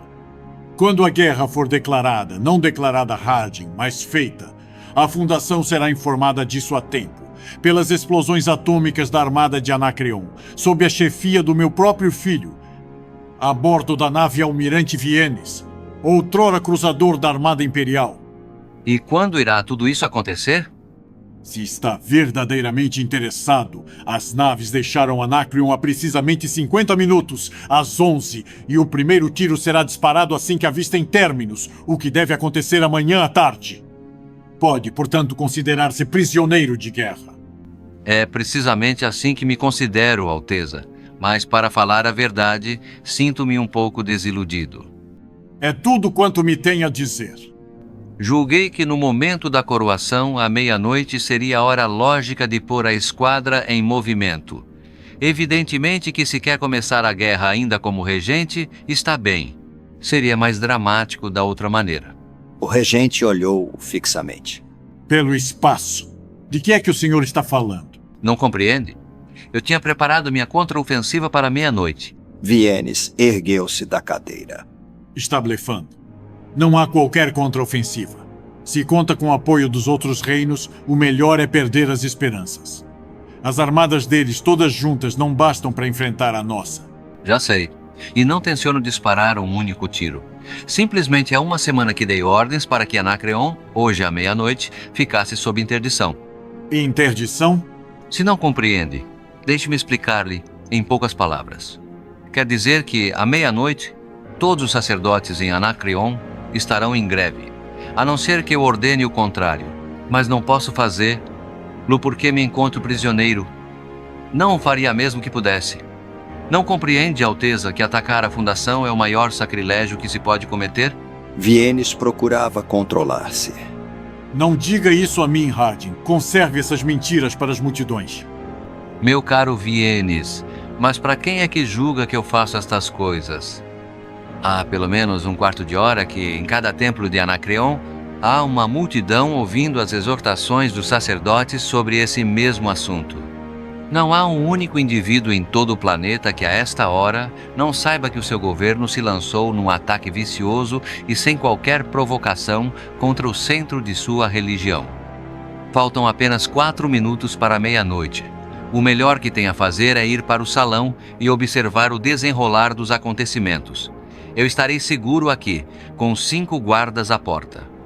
Recostou-se na cadeira, serviu-se de mais um cálice de vinho de Locris e ficou olhando para o teto, numa atitude de grande indiferença. Vienes atroou o ar com uma praga e correu para fora do quarto. Maldição! O silêncio caíra sobre a nobreza no salão, enquanto abriam um caminho até o trono. Leopoldo estava sentado lá, braços apoiados, cabeça erguida, rosto imóvel. Os enormes candeeiros tinham abrandado a sua luz, e as pequenas luzes multicolores das lâmpadas atômicas que ponteavam o teto faziam com que a auréola que cercava o rei mais se avolumasse, formando uma coroa de fogo sobre sua cabeça. Vienes parou no alto das escadas. Ninguém o viu. Todos os olhares estavam dirigidos para o trono. Ficou onde se encontrava, cerrou os punhos e esperou. Daquela vez, Harding nada ganharia com o seu blefe. Naquele momento, o trono moveu-se. Sem ruído, subiu e pairou no ar. A 3 palmos do chão e avançando lentamente para a enorme janela. Ao som do sino que anunciava a meia-noite, parou defronte da janela e a auréola do rei morreu. Durante um segundo, o rei não se moveu. Rosto contraído de surpresa, sem a sua luz, um ser meramente humano. O trono vacilou e tombou no chão, com estrondo, enquanto todas as luzes do palácio se apagaram. Através da confusão que se seguiu, ouviu-se a voz poderosa de Vienes, pedindo achotes. De uma maneira ou outra, a sala foi lentamente sendo iluminada com os gigantescos achotes que serviram na procissão da coroação. Para o salão corriam os guardas com achotes verdes, vermelhos e azuis, à luz dos quais se viam rostos amedrontados. Não há mal nenhum. Mantenham seus lugares. A energia voltará dentro de momentos. Voltou-se para o capitão da guarda, que o esperava em posição de sentido. O que está acontecendo, capitão? Alteza, o palácio está cercado pelo povo da cidade. O que querem eles? Vem à frente um sacerdote que foi identificado como sendo o sumo sacerdote Poliverisov. Pede a libertação imediata do prefeito Salvor Harding e o cessar da guerra contra a fundação. O relato foi feito numa voz incolor, mas os olhos demonstravam bem o seu receio. Se algum desses malditos tentar ultrapassar os portões, mate-o. Nada mais por enquanto. Deixe-os gritar. Amanhã ajustaremos contas. O salão estava mais uma vez iluminado. Vienes correu para o trono e pôs Leopoldo pálido e amedrontado de pé. Venha comigo. Olhou uma vez mais para a janela. A cidade estava às escuras. Da rua subiam os gritos confusos da multidão. Só do lado direito, onde ficava o templo de Argolide, havia luz. Soltou uma praga e arrastou consigo o rei. Vienes entrou nos seus aposentos como um furacão, seguido pelos 5 guardas. Leopoldo seguiu-o de olhos amedrontados, incapaz de proferir palavra. Harding, você joga com forças superiores às suas. O prefeito ignorou Vienes. A luz pálida da lâmpada atômica que ardia a seu lado manteve-se sentado, um sorriso de ironia vincando-lhe o rosto. Bom dia, majestade. Disse a Leopoldo. Quero cumprimentá-lo pela sua coroação. Harding, gritou mais uma vez Vienes. Ordene aos sacerdotes que voltem às suas tarefas. Ordene você, Vienes, e veja para quem são superiores as forças. Neste momento não há uma única máquina em movimento em Anacreon. Não brilha uma única luz, a não ser nos templos. Não há uma gota de água, exceto nos templos. Na parte fria do planeta não há calor, exceto nos templos. Nos hospitais não aceitam mais doentes e os geradores estão fechados. As naves estão impossibilitadas de se mover. Se não estiver gostando da situação, Vienes, ordene aos sacerdotes que voltem ao trabalho. Eu não o faço. Pelo espaço, Harding. É o que vou fazer. Se isto for o fim que seja, veremos se os seus sacerdotes são mais fortes do que o exército. Esta noite, todos os templos do planeta estarão sob guarda. Muito bem, mas como é que vão ser transmitidas as ordens? Todas as linhas de comunicação no planeta estão interrompidas. O rádio não funciona, a televisão não funciona e o serviço de ultraondas também não. Para ser franco, o único comunicador que funciona em todo o planeta fora dos templos, está claro, é o televisor deste quarto. E mesmo esse, só o arranjei para a recepção. Harding continuou perante o emudecimento de Vienes. Pode mandar o seu exército forçar a entrada do templo de Argolide a fim de se pôr em contato com o resto do planeta, através do aparelho de ondas que lá existe. Mas, se o fizer, esse seu contingente será massacrado, e então, quem protegerá o palácio e a sua vida, Vienes? Podemos resistir, demônio, pelo menos por hoje. Deixe que a multidão urre e que a energia morra. Porém, nós havemos de resistir. E quando chegarem as notícias de que a sua fundação foi tomada, essa sua preciosa turba descobrirá sobre que vácuo assenta a sua religião para seguir escorraçar os seus sacerdotes e atacá-los. Dou-lhe até amanhã tarde. Harding que pode fazer parar a energia em todo o Anacreon, mas nada poderá fazer para impedir a minha armada. A sua voz era agora de exultação. Vão a caminho, Harding, com o grande cruzador que você mesmo mandou reparar à cabeça. Harding replicou prontamente. Sim, o cruzador que eu mesmo mandei reparar, mas a meu modo. Diga-me, Vienes, já ouviu falar numa cadeia de ultraondas? Vejo que não. Dentro de aproximadamente 2 minutos poderá ver qual o efeito. O televisor vibrou e ele emendou. Não. Em 2 segundos sente-se Vienes e ouça. Tel Aporate era um dos mais categorizados sacerdotes de Anacreon. Era-lhe devida sua nomeação como sacerdote-chefe da nave Almirante Viennes. Contudo, não era simplesmente uma questão de honra ou de primazia. Ele conhecia bem a nave, pois trabalhara na sua reparação sob as ordens dos homens santos da Fundação. Ele mesmo colaborara quando estes sábios instalaram um aparelho tão sagrado que nunca fora colocado antes em qualquer outra nave. Fora Ré, servado para aquela unidade colossal, a cadeia de ultra-ondas. Não seria de espantar que se sentisse mal quanto ao fim a que se destinava aquela nave. Jamais acreditara no que lhe dissera Verisov, que a nave era um veículo do mal, que suas armas se voltariam contra a Fundação, que se voltariam contra essa mesma Fundação, onde ele fora educado na juventude e da qual provinham todas as bênçãos. Mas agora já não podia duvidar depois do que o almirante lhe dissera. Como podia o rei, descendente de Deus, permitir um ato tão abominável? Seria o rei culpado? Não seria antes uma ação daquele amaldiçoado regente Viennes, sem conhecimento do rei? E fora o filho do próprio Viennes, almirante da nave, que lhe dissera há 5 minutos: Atente para as suas bênçãos e ao descanso das almas, sacerdote, que eu atento para minha nave. Aporate teve um sorriso de maldade. Atenderia às bênçãos, mas também às maldições. E esse príncipe Lefkin depressa cantaria uma outra área.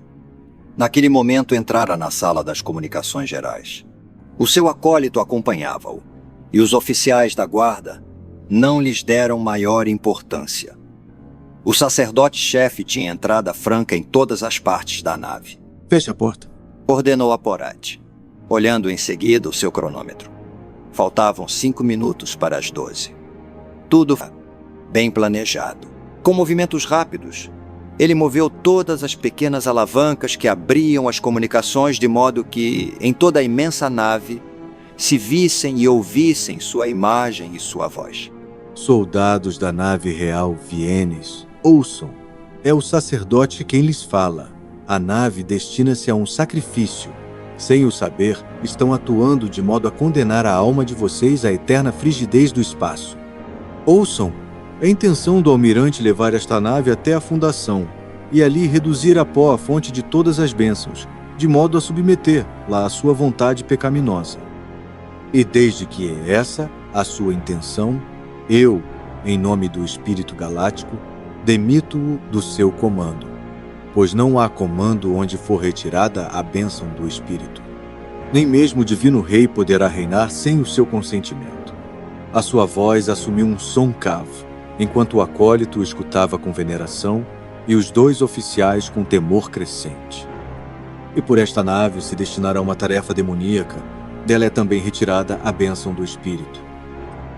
Levantou os braços e, perante os 1000 televisores de toda a nave, os soldados acovardaram-se, enquanto que a imagem do sacerdote prosseguia na sua exortação. Em nome do Espírito Galáctico e do seu profeta Harry Seldon e dos seus intérpretes, os santos homens da Fundação, amaldiçoa esta nave, que os seus televisores fiquem sem imagem. Que suas hélices, como os lemes, se paralisem. Que suas armas, como punhos, percam sua função. Que os seus motores, como um coração, cessem de bater. Que suas comunicações, como a sua voz, emudeçam. Que os seus ventiladores, como sua respiração, desapareçam. Que suas luzes, como a sua alma, se percam no nada. Em nome do Espírito Galáctico, assim, amaldiçoa esta nave. Com a sua última palavra, ao bater a última badalada da meia-noite, a mão de alguém à distância de milhares de anos-luz, no templo de Argolide, abriu a cadeia de ultra-ondas que, transmitida a velocidade instantânea, abriu outra, controlando assim toda a nave. E a nave morreu. Pois é, característica principal da religião da ciência. Todas as coisas proclamadas poderem ser concretizadas. E maldições como as de Aporate poderem na realidade ser mortais. Aporate viu a escuridão descer sobre a nave e o cessar imediato do distante ruído dos motores superatômicos. Naquele momento exultou, e da algibeira de sua túnica retirou uma lâmpada que inundou de luz toda a sala. Olhou os 2 soldados que, Embora fossem corajosos, torciam-se de joelhos, no extremo de um terror mortal. Reverência, salve as nossas almas. Somos pobres homens ignorantes dos crimes dos nossos chefes. Gemeu um. Sigam-me. Ainda não perdeu sua alma. A nave era um turbilhão de escuridão na qual o terror era quase palpável. Os soldados seguiam onde quer que Aporate aparecesse seguido da sua luz, tentando tocar a sua túnica, pedindo misericórdia. A sua resposta era sempre a mesma. Sigam-me. Encontrou o príncipe Lefkin, tentando abrir caminho no meio da escuridão e clamando por luzes. O almirante olhou o sacerdote com ódio. Eia! Lefkin herdara os olhos azuis de sua mãe, mas todas as outras características o denunciariam como filho de seu pai. Qual é o significado de suas ações traidoras? Devolva a energia à nave. Aqui, quem manda sou eu. Jamais. Lefkin olhou à sua volta. Prendam esse homem, ou pelo espaço mandarei matar todos os homens que aqui se encontram. É o almirante que ordena. Prendam-no. Depois, perdendo completamente a cabeça... Deixam-se enganar por este palhaço. Sentem covardia perante uma religião composta de nuvens e de raios de lua. Este homem é um impostor. E esse espírito galáctico de que fala é uma fraude da imaginação com o fim de... Aporate interrompeu furiosamente. Prendam o blasfemador. Escutam-no com perigo das vossas almas. E de supetão, o nobre almirante caiu agarrado por dezenas de soldados. Tragam-no e sigam-me. Aporate voltou-se e, com Lefkin arrastado, regressou à sala de comunicações. Ali mandou pôr o ex-comandante perante o único televisor que trabalhava. Ordene ao resto da armada que prepare o seu regresso a Anacreon. E Lefkin, desgrenhado, batido e sangrando, meio inconsciente, assim fez. E agora que estamos em contato com Anacreon, fale como eu lhe ordeno. Lefkin fez um gesto negativo, e a multidão de soldados rosnou. Vale. Comece. A armada de Anacreon. Lefkin começou a falar. Reinava um silêncio total nos aposentos de Vienes, quando a imagem do príncipe Lefkin apareceu no televisor. Houve uma exclamação de espanto do regente. Ao ver o uniforme esfarrapado do seu filho, deixando-se, em seguida, cair numa cadeira com o rosto contraído de surpresa e apreensão. Hardin escutou atentamente, mãos cruzadas sobre os joelhos, enquanto o rei Leopoldo se encolhia no canto mais escuro da sala. Aterrorizado, mesmo os guardas tinham perdido toda a postura tradicional e amontoavam-se junto à porta, olhando furtivamente a imagem no televisor. Lefkin falava com voz cansada e relutante, fazendo frequentes pausas como se estivesse sendo obrigado. A armada de Anacreon, consciente da natureza da sua missão e recusando ser parte desse abominável sacrilégio, regressa a Anacreon, dando o seguinte ultimato a esses pecadores blasfemos que se atreveriam a usar força profana contra a Fundação, fonte de todas as bênçãos, e contra o espírito galáctico. Cessem imediatamente toda a guerra contra a verdadeira fé e garantam-nos de maneira a satisfazer a nossa armada, representada pelo nosso sacerdote Tel Aporate, que tal guerra nunca será no futuro retomada, e que houve aqui uma longa pausa para depois continuar, e que o ex-príncipe regente Vienes seja aprisionado e julgado perante um tribunal eclesiástico pelos seus crimes. Caso contrário, a armada real, ao regressar a Anacreon, reduzirá o palácio a pó e tomará quaisquer outras medidas que lhe pareçam necessárias para destruir esse ninho de pecadores. A voz terminou com um soluço. A imagem desapareceu da tela. Os dedos de Hardin acariciaram a lâmpada atômica e a sua luz foi diminuindo até o regente. Rei e guardas não serem mais do que sombras. E pela primeira vez se viu a auréola que cercava Hardin. Era menos brilhante do que a férica luz que envolvera o rei, e menos espetacular, menos impressionante, mas mais útil e efetiva. A voz de Harding era ligeiramente sarcástica ao dirigir-se ao mesmo Vienes que uma hora antes o tinha declarado prisioneiro de guerra e a términos no ponto de destruição, e que agora não passava de uma sombra, aniquilado e silencioso. Há uma antiga fábula, talvez tão antiga quanto a humanidade, pois que os mais antigos arquivos que a contêm são meras cópias de outras ainda mais antigas, que talvez interesse. Um cavalo tendo como inimigo um ferocíssimo lobo vivia em temor permanente pela sua vida. Tendo chegado ao desespero, ocorreu-lhe a ideia de procurar um aliado forte. Assim aproximou-se de um homem e ofereceu-lhe aliança, frisando que o lobo também era inimigo do homem. O homem aceitou a aliança e prometeu matar o lobo imediatamente, se o seu novo aliado permitisse a utilização da sua maior rapidez. O cavalo aceitou e permitiu ao homem que lhe colocasse um freio e uma sela. O homem então montou, caçou o lobo e matou-o. O cavalo, contente, agradeceu ao homem e disse: "Agora que o nosso inimigo está morto, tire-me este freio e sela e devolva-me a liberdade." O homem riu e respondeu: "Não me diga isso. Vá andando." E aplicou-lhe as esporas. O silêncio continuava. A sombra que era Vienes não se moveu. Harding continuou então tranquilamente: "Espero que compreenda a analogia. Na sua ansiedade pela dominação total dos seus povos, os reis dos 4 reinos aceitaram a religião da ciência que os tornava divinos. E essa mesma religião da ciência era o seu freio e sela, pois deixava o sangue desse poder nas mãos dos sacerdotes, que recebiam ordens nossas e não de vocês. Vocês mataram o lobo, mas não conseguiram livrar-se do..." Vienes pôs-se de pé num salto, olhar enlouquecido, a voz incoerente: "De você eu me livrarei. Não escapará. Não me importa que nos matem a todos, que destruam tudo, mas você não escapará. Guardas, matem aquele diabo. Matem-no! Matem-no!" Harding deu uma volta na cadeira de maneira a poder encarar os guardas. E sorriu. Houve um que lhe apontou a arma, para logo baixá-la.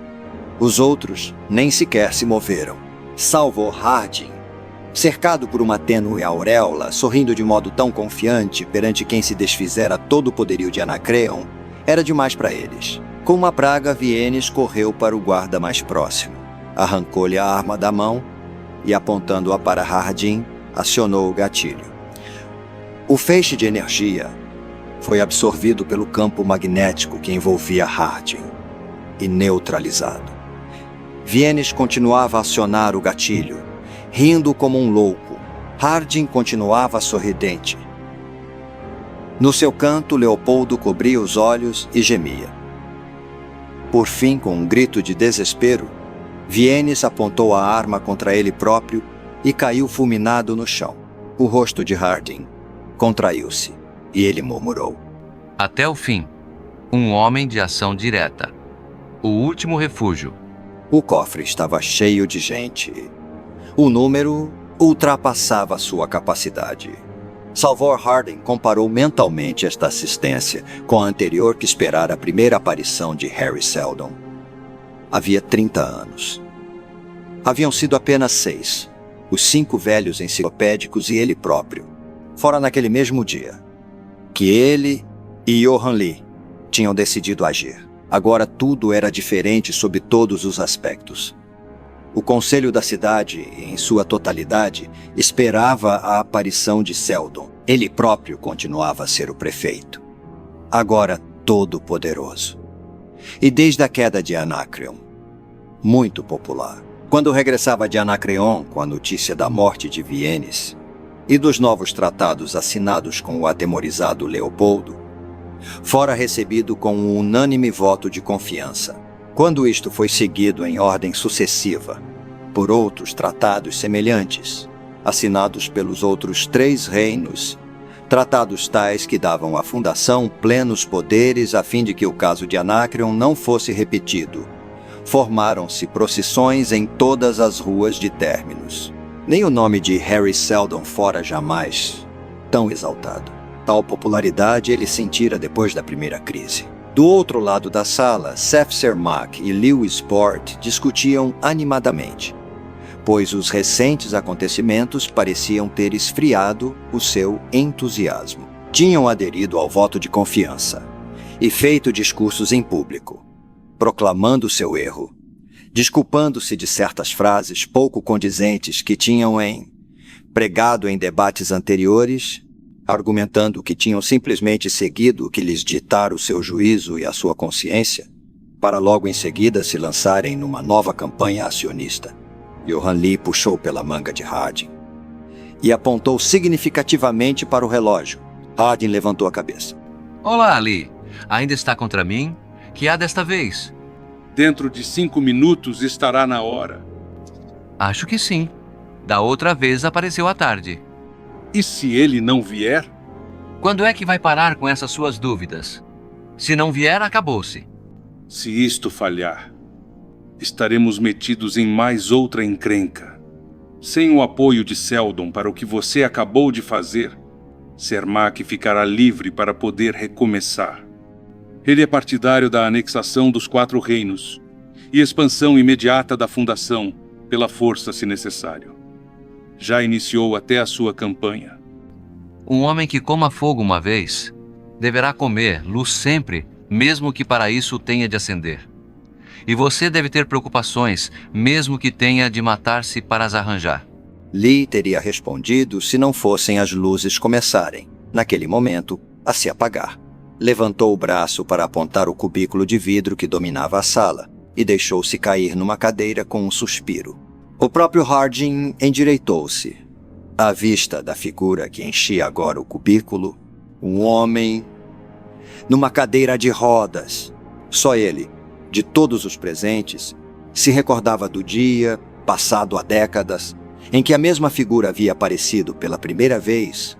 O homem da cadeira de rodas desde então não tinha envelhecido, enquanto que ele. O homem inclinou-se para a frente, mãos acariciando um livro sobre os joelhos. Sou Harry Seldon. A voz era meiga. Quase não se ouvia a respiração dos presentes. E Seldon continuou em tom de conversa. Esta é a segunda vez que aqui me encontro. Claro que não sei se algum dos presentes aqui estava da primeira vez. Na verdade, não tenho poderes para dizer, por sentido de percepção, se alguém se encontra nesta sala, mas isso não importa. Se a segunda crise foi superada com êxito, devem estar aqui e não há qualquer outra possibilidade. Se não estiver ninguém, quer dizer que a segunda crise foi muito pesada para suas forças. Duvido, porque os meus cálculos indicam uma possibilidade de 98,4% de não haver qualquer desvio do plano nos primeiros 80 anos. De acordo com os nossos cálculos, dominam agora os reinos bárbaros que circundam a Fundação. Como da primeira crise, conseguiram-no através do uso do equilíbrio do poder, da segunda, venceram pela aplicação do poder espiritual contra o poder temporal. Contudo, não quero que se tornem muito confiantes. Não é meu sistema dar-lhes qualquer conhecimento antecipado, através destas gravações, mas posso indicar-lhes com segurança que o que agora conseguiram foi unicamente um novo equilíbrio. Equilíbrio esse que melhora consideravelmente a posição de vocês. O poder espiritual, conquanto seja suficiente para se defender dos ataques do temporal, não é suficiente para, por sua vez, atacar. Por causa do crescimento de uma força oponente conhecida como regionalismo ou nacionalismo, o poder espiritual não pode prevalecer. Estou certo de que nada disto seja novidade para vocês. Devem perdoar-me por lhes falar de maneira imprecisa.